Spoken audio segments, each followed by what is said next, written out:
ಎಷ್ಟೋ ವೇಳೆ ತರುಣಿಯರು ಮಾತ್ರವಲ್ಲ, ತರುಣರೂ ಕೂಡ ಈ ಸ್ವಮೋಹವನ್ನೇ ಸ್ವಪ್ರೀತಿ ಎಂದು ಭ್ರಮಿಸುತ್ತಾರೆ. ನನ್ನ ಇಷ್ಟದಂತೆ ಸ್ವತಂತ್ರವಾಗಿ ಬದುಕುವುದು ಎಂದರೆ ಯಾರಿಗೂ ಯಾವುದಕ್ಕೂ ಕೇರ್ ಮಾಡದೇ ಇರುವುದು ಎಂದಲ್ಲ. ಬದಲಿಗೆ ನನ್ನ ಅಸ್ತಿತ್ವದ ಮೇಲೆ ನಡೆಯುತ್ತಿರುವ ಆಕ್ರಮಣಗಳ ಪರಿಯನ್ನು ಸರಿಯಾಗಿ ಗುರುತಿಸಿ ಸೂಕ್ತ ಬಗೆಯ ಪ್ರತಿರೋಧವನ್ನು ಒಡ್ಡುವುದು ಎಂಬ ಅರ್ಥ. ಈ ಸ್ವಪ್ರೀತಿಯು ಮಾತ್ರವೇ ನನ್ನನ್ನು ಸ್ವತಂತ್ರವಾಗಿ ಉಳಿಸುತ್ತದೆ. ಮಾತ್ರವಲ್ಲ, ನಾನು ಬದುಕುತ್ತಿರುವ ಇಡೀ ಸಮುದಾಯವೇ ಮುಕ್ತವಾಗಿ ಉಳಿಯಬೇಕು ಎಂಬುದನ್ನು ಸಮರ್ಥಿಸುತ್ತದೆ ಮತ್ತು ಅದಕ್ಕೆ ಒತ್ತಾಸೆಯಾಗಿ ನಿಲ್ಲುತ್ತದೆ. ನನ್ನ ದೇಹ, ನನ್ನ ಬುದ್ಧಿ ಹಾಗೂ ನನ್ನ ಮನಸ್ಸುಗಳು ಒಗ್ಗೂಡಿಯೇ ಈ ಸಕಾರಾತ್ಮಕ ಸಂವೇದನೆಯನ್ನು ಹೊಂದಲು ಅಣಿಯಾಗಬೇಕು. ಅಂದರೆ ನನ್ನ ಸಂವೇದನೆ ಎಂಬುದು ಗಂಡೋ ಹೆಣ್ಣೋ ಎಂಬ ನನ್ನ ಹುಟ್ಟಿನಿಂದಲೇ ಒದಗಿ ಬರುವ ಮಾತಲ್ಲ. ನಾನು ಕಂಡುಕೊಳ್ಳುವ ಸ್ವ ಅರಿವು ಹಾಗೂ ಸ್ವಪ್ರೀತಿಗಳ ಬೆಳಕಿನಲ್ಲಿ ಸೂಕ್ಷ್ಮವಾದ ನನ್ನ ನಿಜದ ಸಂವೇದನೆಗಳು ಚುರುಕುಗೊಳ್ಳುತ್ತವೆ. ನನ್ನ ಲೋಕಗ್ರಹಿಕೆಯನ್ನು ನಿಚ್ಚಳವಾಗಿಸುತ್ತವೆ. ಇವು ನನ್ನ ಬದುಕಿಗೆ ಮಾತ್ರವೇ ಅಲ್ಲ, ನನ್ನ ಸಮುದಾಯದ ಬದುಕಿಗೂ ಒಳಿತನ್ನೇ ಬಯಸುವ ಸಂವೇದನೆಯೇ ಆಗಿರುತ್ತದೆ. ಇದರಿಂದ ಮಾತ್ರವೇ ಹೆಣ್ಣು ಗಂಡುಗಳು ಮಾತ್ರವಲ್ಲ, ವೈವಿಧ್ಯಮಯ ಲೈಂಗಿಕತಾ ಆದ್ಯತೆಯವರೂ ಒಳಗೊಂಡು ಎಲ್ಲ ಮನುಷ್ಯರು ಬದುಕಿನ ಆಯಾ ಸಂದರ್ಭ ಹಾಗೂ ಅಗತ್ಯಗಳಿಗೆ ತಕ್ಕಂತೆ ಆರೈಕೆ, ಪೋಷಣೆ, ತ್ಯಾಗ, ಸಹನೆಗಳನ್ನು ಅಥವಾ ಧೈರ್ಯ, ಸಾಹಸ, ವಿವೇಚನೆಯ ನಿರ್ಧಾರ ಎಂಬುವನ್ನು ಸಮಾನವಾಗಿಯೇ ಅಭಿವ್ಯಕ್ತಿಸುತ್ತಾರೆ. ಹೆಣ್ಣು ಗುಣ ವರ್ಸಸ್ ಗಂಡು ಗುಣ, ಸ್ತ್ರೀ ಸಂವೇದನೆ ವರ್ಸಸ್ ಪುರುಷ ಸಂವೇದನೆ ಎಂಬ ಬೈನರಿ ಚಿಂತನೆಗಳ ಅಗತ್ಯವೇ ಬರುವುದಿಲ್ಲ. ಸ್ತ್ರೀ ಸಂವೇದನೆ ಎಂಬುದು ಸಾಹಿತ್ಯ ಹಾಗೂ ಕಲಾವಲಯಗಳು ಹೇಗೆ ಗ್ರಹಿಸುತ್ತವೆ, ಹೇಗೆ ಅಭಿವ್ಯಕ್ತಿಸುತ್ತವೆ ಎಂಬ ಪ್ರಶ್ನೆಯು ಆಸಕ್ತಿದಾಯಕವಾದುದು. ಇಲ್ಲಿ ನೆರೆದಿರುವ ನಾವೆಲ್ಲರೂ ಸಾಹಿತ್ಯ ಲೋಕದ ಬಗ್ಗೆ ಹೆಚ್ಚಿನ ಆಸಕ್ತಿಯನ್ನು ಹೊಂದಿರುವವರು. ಈ ಕಾರಣದಿಂದ ಸ್ತ್ರೀ ಸಂವೇದನೆಯನ್ನು ಕುರಿತು ಸಾಹಿತ್ಯ ಲೋಕದ ಗ್ರಹಿಕೆ ಯಾವ ಬಗೆಯದಾಗಿದೆ ಎಂಬ ಪ್ರಶ್ನೆಯೊಂದಿಗೆ ಕನ್ನಡ ಸಾಹಿತ್ಯ ಕೃತಿಗಳ ಒಂದು ಸಣ್ಣ ಸಮೀಕ್ಷೆಯನ್ನು ಮಂಡಿಸಲು ಪ್ರಯತ್ನಿಸುತ್ತೇನೆ. ಬರಹಗಾರರು, ವಿಮರ್ಶಕರು ಹಾಗೂ ಓದುಗರು ಸ್ತ್ರೀ ಸಂವೇದನೆ ಎಂಬುದನ್ನು ಹೇಗೆ ಗ್ರಹಿಸುತ್ತಾರೆ ಎಂಬುದನ್ನು ವಿವರಿಸಿಕೊಳ್ಳುವುದು ಒಂದು ಭಾಗವಾದರೆ, ಸಾಹಿತ್ಯ ವಲಯವು ಕಟ್ಟಿರುವ ಈ ಕಥನಗಳಿಗೆ ಸ್ತ್ರೀವಾದಿ ತಿಳುವಳಿಕೆಯು ಹೇಗೆ ಪ್ರತಿಕ್ರಿಯಿಸಿದೆ ಎಂಬುದನ್ನು ಗಮನಿಸುವುದು ಇನ್ನೊಂದು ಭಾಗ. ಇಲ್ಲಿ ವ್ಯವಸ್ಥೆಯ ಒಂದು ಮುಖ್ಯ ಸಂಸ್ಥೆಯೇ ಆಗಿ ನೆಲೆಗೊಂಡಿರುವ ಸಾಹಿತ್ಯ ವಲಯವನ್ನು ಸ್ತ್ರೀವಾದಿ ಚಿಂತನೆಯು ಎದುರುಗೊಳ್ಳುವ ಕ್ರಮವು ಕಾಣುತ್ತದೆ.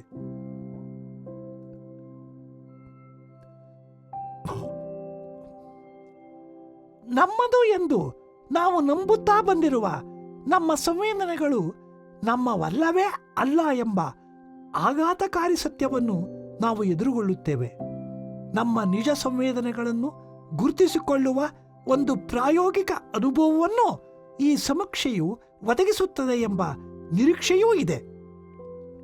ಸಾಹಿತ್ಯ ಅಭಿವ್ಯಕ್ತಿಗಳಲ್ಲಿ ಹೆಣ್ಣಿನ ಪಾತ್ರಗಳು ಬೇಕಾದಷ್ಟು ಕಾಣುತ್ತವೆ ಎಂಬುದು ಹೌದು. ಆದರೆ ಮಹಿಳೆಯನ್ನು ಕೇಂದ್ರವಾಗಿಸಿಕೊಂಡ ಕಥನಗಳು ಇಲ್ಲಿ ಇಲ್ಲವೇ ಇಲ್ಲ. ಪುರುಷ ಕೇಂದ್ರಿತವೇ ಆಗಿರುವ ಈ ಕಥನಗಳಲ್ಲಿ ಸ್ತ್ರೀ ಪಾತ್ರವು ಒಂದು ಅನುಬಂಧವಾಗಿ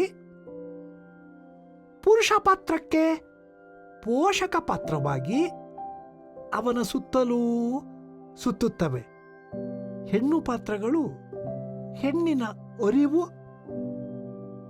ಪ್ರಜ್ಞೆ, ಜಾಗೃತಿ ಎಂಬ ಯಾವ ಸಂಗತಿಗಳನ್ನೂ ಹೇಳುವುದಿಲ್ಲ. ಹಾಗಾಗಿ ಸಾಹಿತ್ಯ ವಲಯವು ಪುರುಷ ಕೇಂದ್ರಿತವೇ ಆದ ಚಿಂತನೆಗಳನ್ನೇ ಒಪ್ಪಿಕೊಂಡಿರುವುದು ಎನ್ನಬಹುದು. ಹೆಣ್ಣು ಮನೋಭಾವನೆಗಳನ್ನು ಗಂಡು ಮನೋಭಾವನೆಗಳೊಂದಿಗೆ ಇಟ್ಟು ಗುರುತಿಸಲಾಗುತ್ತದೆ. ಹಾಗಾಗಿಯೇ ಪಿತೃಪ್ರಧಾನತೆಯ ಆಶಯಗಳೇ ಆದ ಅಧೀನತೆ, ಹೊಂದಾಣಿಕೆ, ವಿರೋಧ ಎಂಬ ಮಾದರಿಯೇ ಇಲ್ಲಿನ ಹೆಣ್ಣು ಪಾತ್ರಗಳಲ್ಲಿ ಕಾಣಿಸುವುದು. ಅಧೀನತೆಯ ಸಂಕಷ್ಟವನ್ನು ನಿಭಾಯಿಸಲು ಹೊಂದಾಣಿಕೆಯ ಪ್ರಯತ್ನ, ಹೊಂದಾಣಿಕೆಗೂ ಬಗ್ಗದ ಸಂಕಷ್ಟ ಬಂದಾಗ ವಿರೋಧಗಳನ್ನು ಒಡ್ಡುವ ಪ್ರಯತ್ನಗಳನ್ನು ಮಾಡುವುದು ಎಂಬ ಮಾದರಿ. ಹೆಣ್ಣು ಗೌರಿಯಾದಾಗ ಅಧೀನತೆ, ಹೊಂದಾಣಿಕೆಗಳಿಗೆ ಶರಣಾಗುತ್ತಾಳೆ. ಅದೇ ಕಾಳಿಯಾದಾಗ ಆಕ್ರಮಣಶೀಲೆಯಾಗುತ್ತಾಳೆ. ಪಿತೃಪ್ರಧಾನತೆಯ ಚಿಂತನೆಯಲ್ಲಿ ಗೌರಿಯು ವಿಶ್ವಶಾಂತಿಯ ಸಂಕೇತವಾದರೆ ಕಾಳಿಯು ವಿನಾಶದ ಪ್ರತೀಕವಾಗುತ್ತಾಳೆ. ಅಂದರೆ ಅರ್ಥ, ವಿಶ್ವ ಎಂದರೆ ಗಂಡು ಮತ್ತು ಅವನಿಗೆ ಹಿತವಾಗುವಂತೆ ಇದ್ದರೆ ಗೌರಿ, ಅವನಿಗೆ ಎದುರು ಬಿದ್ದರೆ ಕಾಳಿ ಎನ್ನಿಸುತ್ತಾಳೆ. ಸಾಹಿತ್ಯ ಕಥನಗಳಲ್ಲಿ ಹೆಣ್ಣಿನ ವಿರೋಧ, ಪ್ರತಿರೋಧ, ಪ್ರತಿಭಟನೆ ಎಂಬುದನ್ನು ತೋರುವ ಬೇಕಾದಷ್ಟು ಕೃತಿಗಳು ಇರುವಂತೆ ತೋರುತ್ತವಾದರೂ ಅಲ್ಲೆಲ್ಲ ಕಾಣುವ ಹೆಣ್ಣಿನ ಯಾವುದೇ ಭಾವ ವರ್ತನೆಗಳನ್ನು ಪ್ರಜ್ಞಾಪೂರ್ವಕ ಪ್ರತಿಕ್ರಿಯೆಗಳು ಎನ್ನಲಾಗದು. ಏಕೆಂದರೆ ಈ ಪ್ರಯತ್ನಗಳಲ್ಲಿ ಅವಳು ತನ್ನ ಬದುಕನ್ನು ಕಾಪಾಡಿಕೊಳ್ಳುವ ಮತ್ತು ಮುಂದಿನ ಪರಿಣಾಮಗಳ ಬಗ್ಗೆ ಮುಂದಾಲೋಚನೆಯನ್ನು ಮಾಡುವ ಬಗೆಯ ಯಾವ ಲಕ್ಷಣಗಳೂ ಕಾಣುವುದಿಲ್ಲ. ಬದಲಿಗೆ ಅವಳು ತನ್ನ ಪ್ರಯತ್ನಗಳ ಕಾರಣವಾಗಿ ಆತ್ಮಘಾತಕವೇ ಆದ ಹಾದಿಯಲ್ಲಿ ನಡೆದಿರುತ್ತಾಳೆ. ಸಮಾಜವು ಹಾಕಿದ ನೈತಿಕ ಒತ್ತಾಯಗಳ ಗೆರೆಯನ್ನು ಕಾಳಿಯಾಗಿ ನಿಂತ ಹೆಣ್ಣು ದಾಟಿದಳಲ್ಲವೇ ಎನಿಸಬಹುದು. ಆದರೆ ಅವಳ ಪ್ರತಿರೋಧವು ಮುಂದಾಲೋಚನೆಯನ್ನು ಹೊಂದಿಲ್ಲ. ಅದು ಕೇವಲ ಜೀವ ಸಹಜವಾದ ಉಳಿವಿನ ಪ್ರಯತ್ನವಾಗಿ ಅವಳು ತೋರಿದ ಇನ್ಸ್ಟಿಂಕ್ಟಿವ್ ಪ್ರತಿಕ್ರಿಯೆಯ ಮಾತ್ರವೇ ಆಗಿರುತ್ತದೆ. ಈ ಪ್ರತಿಕ್ರಿಯೆಯು ಯಾವುದೋ ಕುತಂತ್ರದಿಂದಾಗಿ ಬಂಧನಕ್ಕೆ ಒಳಗಾಗಿರುವ ಅವಳಿಗೆ ಅಗತ್ಯವಾದ ಬಿಡುಗಡೆ, ಸ್ವಾತಂತ್ರ್ಯಗಳನ್ನು ಒದಗಿಸುವುದಿಲ್ಲ. ತನ್ನನ್ನು ತಾನು ಸಂಭಾವಿಸಿಕೊಳ್ಳುವ ಚೈತನ್ಯವನ್ನು ಅದು ಕೊಡುವುದಿಲ್ಲ. ಬದಲಿಗೆ ಅವಳನ್ನು ಸುತ್ತುವರೆದು ಇನ್ನಷ್ಟು ಬಿಗಿಗೊಂಡು ಅವಳನ್ನು ಶಿಕ್ಷಿಸುತ್ತವೆ. ಯಾವುದರ ವಿರುದ್ಧ ಸೆಟೆದು ನಿಂತಳೋ ಆ ದಾಳಿಯು ಮಾತ್ರ ಇನ್ನಷ್ಟು ಕ್ರೌರ್ಯ, ಹಿಂಸೆ ಹಾಗೂ ದೌರ್ಜನ್ಯಗಳನ್ನು ಆವಾಹಿಸಿಕೊಳ್ಳುತ್ತದೆ.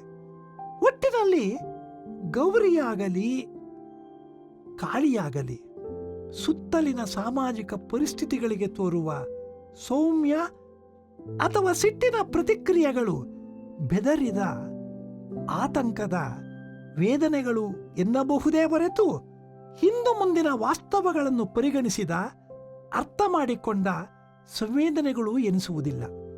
ಇನ್ನೂ ಹೇಳಬೇಕೆಂದರೆ ಪಿತೃಪ್ರಧಾನ ಸಮಾಜದಲ್ಲಿ ಇರುವ ಕಾರಣದಿಂದಾಗಿ ಪ್ರಾಣಿ ಸಹಜವಾದ ಪ್ರತಿಕ್ರಿಯೆಯನ್ನೂ ತೋರಲಾರದ ಅವಳು ತನ್ನ ನಡೆ, ನುಡಿ, ವರ್ತನೆಗಳಿಂದ ಯಾರೇನು ತಿಳಿಯುವರೋ, ಯಾರು ಹೇಗೆ ಪ್ರತಿಕ್ರಿಯಿಸುವರೋ ಎಂಬ ಆತಂಕದಲ್ಲಿ ಬೀಳುತ್ತಾಳೆ. ಪಿತೃಪ್ರಧಾನ ಚಿಂತನೆಯು ಇದನ್ನೇ ಹೆಣ್ಣಿನ ಸಹಜ ಹುಟ್ಟುಗುಣ ಎಂದು ವ್ಯಾಖ್ಯಾನಿಸುತ್ತದೆ. ಹೆಣ್ಣಿನ ನಡೆ, ನುಡಿ, ವರ್ತನೆಗಳು ಅವಳ ಸ್ವಂತದ ಆಯ್ಕೆಯೇನೂ ಆಗಿರುವುದಿಲ್ಲ ಎಂಬುದನ್ನು ಸಾಬೀತು ಮಾಡುವುದು ಸುಲಭವೇನೂ ಅಲ್ಲ. ಸ್ವ ಅರಿವು ಮೂಡಿದ ಹೊರತು ಸ್ವತಃ ಅವಳಿಗೂ ತನ್ನ ಯಾವ ನಡವಳಿಕೆಗಳು ತನ್ನವಲ್ಲ ಎಂದು ತಿಳಿಯುವುದಿಲ್ಲ. ಈ ಮಾತನ್ನು ಪರೀಕ್ಷಿಸಲು ನಮ್ಮ ಕನ್ನಡ ಸಾಹಿತ್ಯ ಕೃತಿಗಳಲ್ಲಿ ಕಾಣಬರುವ ಕೆಲವು ಕಥಾಪ್ರಸಂಗಗಳನ್ನು ಗಮನಿಸಬಹುದು. ಉದಾಹರಣೆಗೆ, ವಿವಾಹ ಕೇಂದ್ರಿತ ಮಹಿಳಾ ಸಮಸ್ಯೆಗಳನ್ನು ಕೇಂದ್ರವಾಗಿಸಿಕೊಂಡ ಕೆಲವು ಕನ್ನಡ ಕಾದಂಬರಿಗಳನ್ನು ನೋಡೋಣ. ಸಾಧಾರಣವಾಗಿ ಇಂಥ ಕಥಾವಸ್ತುವನ್ನು ಮಹಿಳಾ ಕೇಂದ್ರಿತ ಎಂದು ಹೇಳುವುದಿದೆ.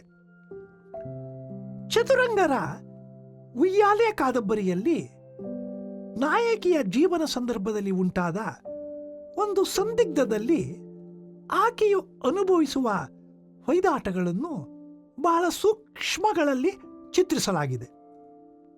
ನಾಯಕಿಯು ತನಗಿಂತಲೂ ತುಂಬ ವಯಸ್ಸಾದವನನ್ನು ವಿವಾಹವಾಗಿದ್ದಾಳೆ. ಒಂದು ಮಗುವು ಆಗಿದೆ. ಇಂತಹ ವೈವಾಹಿಕ ಸಂದರ್ಭದಲ್ಲಿಯೂ ಅವಳು ಶಾಂತವಾಗಿಯೇ ಇರುವಂತೆ ಕಾಣುತ್ತಾಳೆ. ವಿವಾಹ, ಕುಟುಂಬ ಎಂಬ ಚೌಕಟ್ಟಿನ ನೈತಿಕ ನಿಯಮಗಳಿಗೆ ಬದ್ಧವಾಗಿಯೇ ಬದುಕು ನಡೆಸುತ್ತಿದ್ದಾಳೆ. ಹೀಗಿರುವಾಗ ಪತಿಯ ಆಪ್ತ ಬಂಧುವೇ ಆದ ಒಬ್ಬ ಯುವಕ ಕುಟುಂಬದ ಅತಿಥಿಯಾಗಿ ಬರುತ್ತಾನೆ. ಕ್ರಮೇಣವಾಗಿ ನಾಯಕಿಗೆ ಈ ಅತಿಥಿಯ ಬಗ್ಗೆ ಮಧುರ ಭಾವನೆಗಳು ಬೆಳೆಯುತ್ತವೆ. ನೈತಿಕ ಒತ್ತಾಯಗಳಿಗೆ ಸಿಲುಕಿದ್ದ ಕಾರಣಕ್ಕೆ ಮಾತ್ರವೇ ಈವರೆಗೂ ಅವಳು ತನ್ನ ವೈವಾಹಿಕ ಪರಿಸ್ಥಿತಿಯನ್ನು ಶಾಂತವಾಗಿ ಎಂಬಂತೆ ಎದುರುಗೊಂಡಿದ್ದಳೋ ಏನೋ. ಮನೆಗೆ ಬಂದಿರುವ ಯುವಕನೂ ಕೂಡ ಸಾಮಾಜಿಕ ನೈತಿಕ ಕಟ್ಟುಪಾಡುಗಳನ್ನು ಪಾಲಿಸುವ ಸಜ್ಜನನೇ. ಈ ಚೌಕಟ್ಟನ್ನು ದಾಟಿ ಅವನು ಅವಳನ್ನು ಎಂದೂ ನೋಡಿದ್ದೇನೂ ಇಲ್ಲ.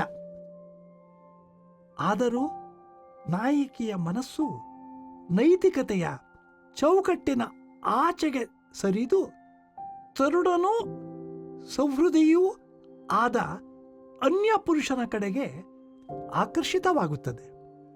ಸರಿಸುಮಾರಾಗಿ ಎಡಕಲ್ಲು ಗುಡ್ಡದ ಮೇಲೆ ಕಾದಂಬರಿಯಲ್ಲೂ ಇಂಥದೇ ಕಥಾ ಚೌಕಟ್ಟು ಕಾಣುತ್ತದೆ. ತ್ರಿವೇಣಿಯವರ ಎಲ್ಲ ಕತೆ ಕಾದಂಬರಿಗಳು ವಿವಾಹ ಕೇಂದ್ರಿತವೇ ಆಗಿವೆ. ವಿವಾಹದ ಚೌಕಟ್ಟಿನಲ್ಲಿ ಸಿಲುಕುವ ಹೆಣ್ಣಿನ ಮನಸ್ಥಿತಿಯನ್ನು ಮನೋವೈಜ್ಞಾನಿಕತೆಯ ಅರಿವಿನಿಂದ ಚಿತ್ರಿಸುವುದೇ ತ್ರಿವೇಣಿಯವರ ಗುರಿಯಾಗಿದೆ. ಹೆಣ್ಣಿನ ಮಾನಸಿಕ ಗೊಂದಲಗಳನ್ನು ಎಷ್ಟೊಂದು ವಿವರಗಳಲ್ಲಿ ಚಿತ್ರಿಸಲಾಗಿದೆ ಎಂದು ಕೂಡ ತೋರುತ್ತದೆ. ಆದರೆ ಈ ಯಾವ ಕತೆ ಕಾದಂಬರಿಗಳು ಹೆಣ್ಣಿನ ನಿಜ ಸಂವೇದನೆಗಳ ಇರವನ್ನು ಗುರುತಿಸುವ ಲಕ್ಷಣಗಳನ್ನು ತೋರುವುದಿಲ್ಲ. ಹೆಣ್ಣಿಗೆ ತನ್ನ ನಿಜವಾದ ಮನಸ್ಸು ಏನು ಹೇಳುತ್ತದೆ ಎಂದು ಕೇಳಿಸಿಕೊಳ್ಳುವ ಎಚ್ಚರ ಇರುವುದೇ ಇಲ್ಲ. ಎಲ್ಲೋ ಒಮ್ಮೊಮ್ಮೆ ಇಂತಹ ಎಚ್ಚರವಾದಂತೆ ಕಂಡರೂ ಆ ನಿಜ ಸಂವೇದನೆಯನ್ನು ಗುರುತಿಸಲಾರದಷ್ಟು ವಿಸ್ಮೃತಿ ಅವಳನ್ನು ಆವರಿಸಿಬಿಡುತ್ತದೆ. ಹೆಣ್ಣಿನ ಈ ವಿಸ್ಮೃತಿಯನ್ನೇ ಸ್ತ್ರೀ ಸಂವೇದನೆ ಎಂದು ಈ ಕತೆ ಕಾದಂಬರಿಗಳು ವ್ಯಾಖ್ಯಾನಿಸುತ್ತವೆ. ಇಂತಹ ಕೃತಿಗಳ ಹೆಣ್ಣು ಪಾತ್ರಗಳಲ್ಲಿ ಸ್ತ್ರೀ ಸಂವೇದನೆಗಳನ್ನು ಕಾಣುತ್ತೇವೆ ಎಂಬ ಮಾತಿಗೆ ಅರ್ಥವೇ ಇರಲಾರದು. ಸಾಹಿತ್ಯ ಮೀಮಾಂಸೆಯ ಮಾನದಂಡದಲ್ಲಿ ಕೃತಿಯು ಎಷ್ಟೇ ಮಹತ್ತಾದ ಸ್ಥಾನವನ್ನು ಗಳಿಸಿರಬಹುದು, ಆದರೆ ಸಾಹಿತ್ಯದಲ್ಲಿ ಸ್ತ್ರೀ ಕೇಂದ್ರಿತ ಸ್ತ್ರೀ ಸಂವೇದನೆ ಎಂಬುದೇನೂ ಇರುವುದಿಲ್ಲ. ಇಲ್ಲಿನ ಎಲ್ಲ ಹೆಣ್ಣುಗಳು ಯಾವುದನ್ನ ತಮ್ಮ ಸೋಲು ಅಥವಾ ಗೆಲುವು ಎಂದು ತಿಳಿಯುತ್ತಾರೆ ಎಂಬುದನ್ನು ಗಮನಿಸಬೇಕು. ಹೆಣ್ಣಿನ ಸೋಲು ಗೆಲುವುಗಳು ಆಕೆಯು ಗಂಡನ್ನ ಪಡೆದ ಅಥವಾ ಪಡೆಯಲಾಗದ ಸಂಗತಿಯನ್ನೇ ಆಧರಿಸುತ್ತದೆ. ಪಿತೃಪ್ರಧಾನತೆಯ ಮುಖ್ಯ ಚಿಂತನೆಯೂ ಇದೇ ಆಗಿದೆ. ಹೆಣ್ಣಿಗೆ ತನ್ನದೇ ಆದ ಯಾವ ಅಸ್ತಿತ್ವವೂ ಇರುವುದಿಲ್ಲ. ಅವಳ ಗಮ್ಯ ಗತಿ ಎಲ್ಲವೂ ಗಂಡೆ. ಅವನಿಲ್ಲದ ಬದುಕು ಎಂಬುದಕ್ಕೆ ಅರ್ಥವೇ ಇರುವುದಿಲ್ಲ ಎಂಬುದು. ಸಾಹಿತ್ಯ ವಲಯವು ಇದನ್ನೇ ಸ್ವೀಕರಿಸಿ ಸಮರ್ಥಿಸುವ ಪ್ರವೃತ್ತಿಯದಾಗಿದೆ. ಇಲ್ಲಿ ಸ್ತ್ರೀ ಸಂವೇದನೆಯನ್ನು ಗುರುತಿಸುವ ಅಥವಾ ಅರ್ಥೈಸುವ ಪ್ರಯತ್ನವು ಒಂದು ಬೌದ್ಧಿಕ ಕಸರತ್ತು ಮಾತ್ರವೇ ಆಗಿರುತ್ತದೆ. ಏಕೆಂದರೆ ಪಿತೃಪ್ರಧಾನತೆಯು ಹೆಣ್ಣನ್ನು ಭಾವನಾ ಜಗತ್ತಿನಲ್ಲಿ ಉಳಿಯುವಂತೆ ಒತ್ತಾಯಿಸುತ್ತದೆ. ಗಂಡಿಗೆ ಆ ಜಗತ್ತನ್ನು ನಿರಾಕರಿಸುತ್ತದೆ. ಜಗತ್ತನ್ನು ಕೇವಲ ಆರ್ಥಿಕ ಹಾಗೂ ಲೈಂಗಿಕ ಆಸಕ್ತಿಗಳ ನೆಲೆಯಲ್ಲಷ್ಟೇ ಗ್ರಹಿಸಲು ಅವನನ್ನು ಒತ್ತಾಯಿಸುತ್ತದೆ. ಇದರಿಂದಾಗಿ ಪುರುಷ ಚಿಂತನೆಯು ಬದುಕನ್ನು ನೋಡುವ ವಿಧಾನವೇ ಆರ್ಥಿಕ ಮತ್ತು ಲೈಂಗಿಕ ಸಂಗತಿಗಳ ಆವರಣದಲ್ಲಿ ಸಿಲುಕಿರುತ್ತದೆ. ಅವನನ್ನು ಲಾಭ ನಷ್ಟಗಳ ಲೆಕ್ಕಾಚಾರದಲ್ಲಿ ಮುಳುಗಿ ಹೋಗುವಂತೆ ಮಾಡುತ್ತವೆ.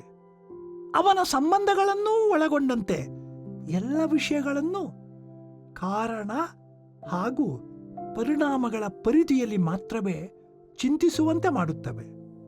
ಪಿತೃಪ್ರಧಾನ ಸಮಾಜದಲ್ಲಿ ನೆಲೆಗೊಳಿಸಲಾಗಿರುವ ಜ್ಞಾನವಲಯಗಳು ಈ ಚೌಕಟ್ಟಿಗೆ ಬದ್ಧವಾಗಿ ವರ್ತಿಸುತ್ತವೆ.